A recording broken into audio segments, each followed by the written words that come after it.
को देख कर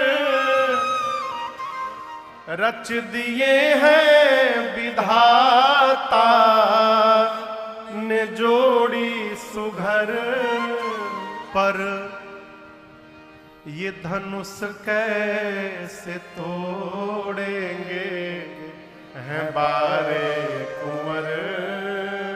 कितने छोटे हैं दिखने में, इनसे धनुष हिलेगा भी नहीं। ये राम जी धनुष कैसे तोड़ेंगे हैं बारे कुंवर। मन में शंका बनी रह गई, धनुष कैसे तोड़ेंगे हैं बारे कुंवर। सातवीं सखी ने कहा देखने में इतने छोटे हैं, इनसे धनुष हिलेगा भी नहीं। अंतिम सखी आठवीं सखी का नंबर आया। बोली क्या बोल रही हो? अरे बोली आखिरी सखी छोट देखन में है, पर चमत्कार इनका तू नहीं जानती, पर चमत्कार इनका तू नहीं जानती। एक ही बाण में ताड़का राक्षसी, बस एक ही बाण में ताड़का राक्षसी। उठ सकीना पड़ी की पड़ी रह गई, एक ही बाण में ताड़का राक्षसी, एक ही बाण में ताड़का राक्षसी।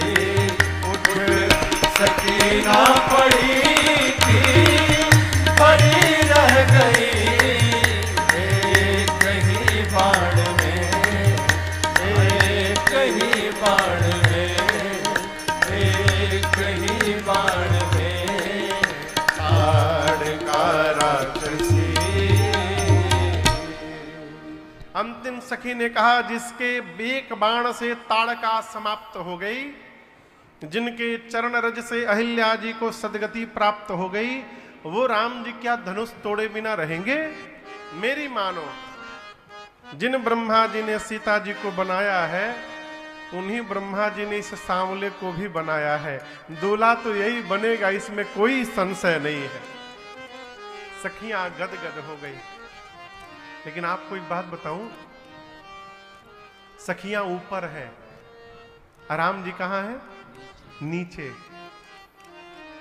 कई लोग रास्ते पे चलते हैं ना, तो चारों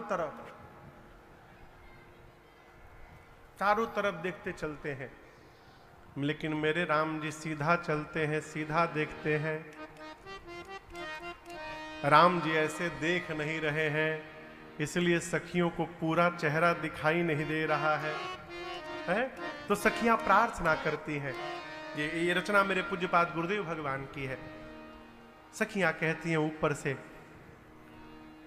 तनी समझते हैं? तनी मने थोड़ा सा है। तनी देखी रघुनाथ जी हमारी ओरिया, तनिका देखी रघुनाथ जी। राम जी नहीं देखे। एक सखी बोली बहुत ढीठ है, मार चला के बहने देखी है। बोली ऊपर से चलाओ, कुछ फेंको, अभी चोट लगेगा देखेंगे। एक सखी बोली पागल हो क्या, कितने कोमल है, चोट लग गई तो? वो बोली हम पत्थर चलाने के लिए नहीं कह रहे हैं, पुष्प जैसे कोमल है, तो एक काम करो, इनके ऊपर भी पुष्प चलाओ, पुष्प चलने से चोट नहीं लगेगी। और जैसे देखने का प्रयास करेंगे कि पुष्प आ कहां से रहा है, सिर ऊपर उठाएंगे, हम लोगों को इनका दर्शन मिल जाएगा।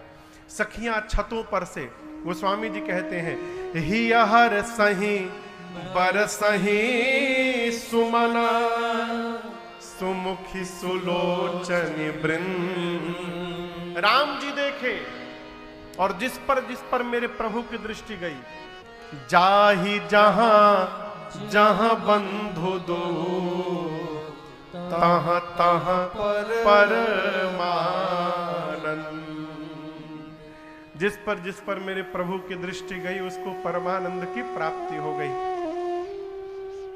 बच्चों के साथ राम जी नगर भ्रमण किए, धनुष यज्ञशाली का दर्शन किए और उसके बाद संध्या बेला में गुरु जी के पास सुंदर सदन में आए।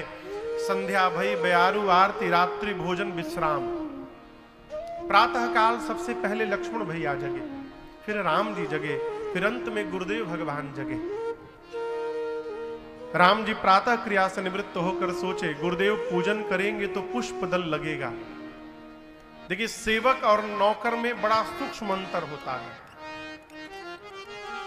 नौकर वो जो बोलने के बाद काम करे, और सेवक वो जो समय का भान करके बिना कहे कार्य को पूर्ण कर दे, उसे सेवक कहा जाता है। यहां गुरु जी ने राम जी से नहीं कहा, राम जी सोचे कि गुरु जी पूजन करेंगे तो पुष्प दल लगेगा, इसलिए राम जी स्वयं जाकर अनुमति लिए, गुरुदेव आज्ञा हो तो हम पुष्प दल ले आवे। गुरु जी ने आज्ञा दी। राम जी महाराज जनक जी के पुष्प वाटिका में प्रवेश करते हैं और यहां गोस्वामी जी ने इतना अद्भुत वर्णन किया है इस बाग का। आपसे निवेदन करूं, राम जी जब पुष्प वाटिका में जब गए हैं तो उस समय जो ऋतु थी, उस ऋतु का नाम था शरद ऋतु। कौन सी ऋतु थी? शरद ऋतु। ठंड का समय था सरकार। लेकिन गोस्वामी जी कहते हैं कि बाग के भीतर ऐसा लग रहा है कि मानो जहां बसंत ऋतु रही लुभाई, ऐसा लग रहा है मानो बसंत ऋतु का आगमन हो गया हो। जानते हैं क्यों?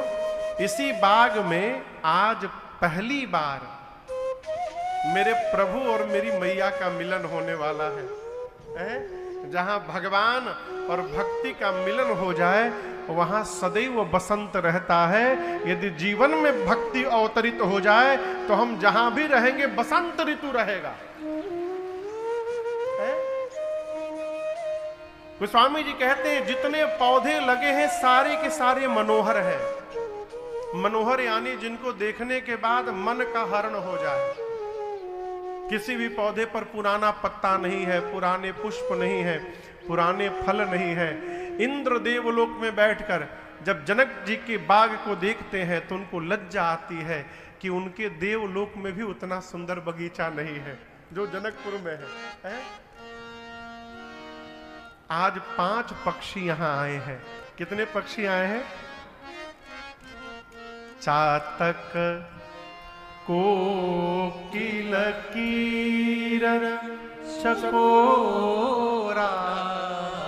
चातक है, कोकिल यानी कोयल है, कीर यानी तोता है और चकोर है।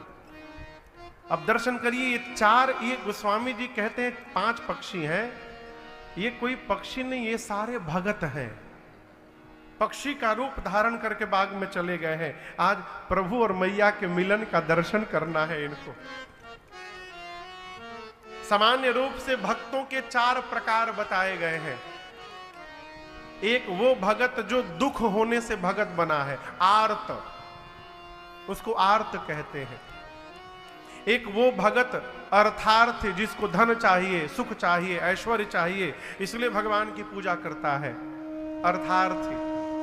एक है जिज्ञासु जो भगवान को जानना चाहता है, और चौथा भगत है ज्ञानी जो जान चुका है। ये 4 प्रकार के भगत हैं। यही चारों भगत चातक, कोयल, तोता, चकोर बन के आए हैं और आपस में बतिया रहे हैं।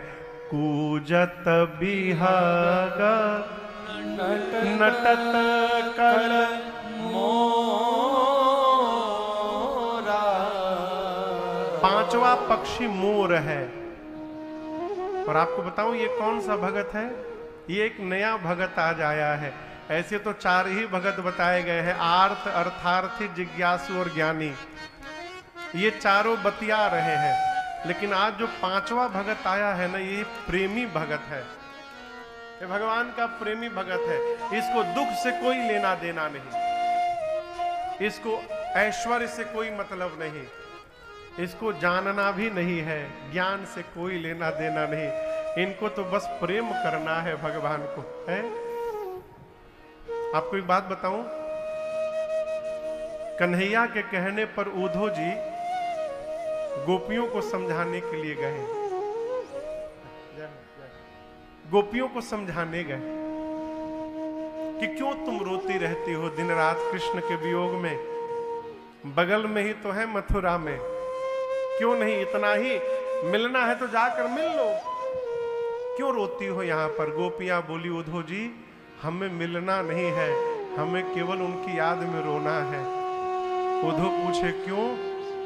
गोपियां बोली, जो आनंद कृष्ण को प्राप्त करके नहीं मिलता, वो आनंद कृष्ण के वियोग में रोने से प्राप्त हो जाता है? प्रेमी केवल प्रेम करना जानता है, और वास्तव में जो प्रेमी होगा वो बताएगा नहीं। तो यहां दर्शन करिए, 4 भगत न बोल रहे हैं, आपस में बतिया रहे हैं। अब 5वां भगत बोल नहीं रहा है, तो क्या कर रहा है? नटत कलमोरा, वो नृत्य कर रहा है, मोर नाच रहे हैं। बाग के बीच में एक सुंदर पार्वती जी का मंदिर है, बगल में सरोवर है। राम जी आए, बाग तड़ाग बिलो की बर हर से बंधु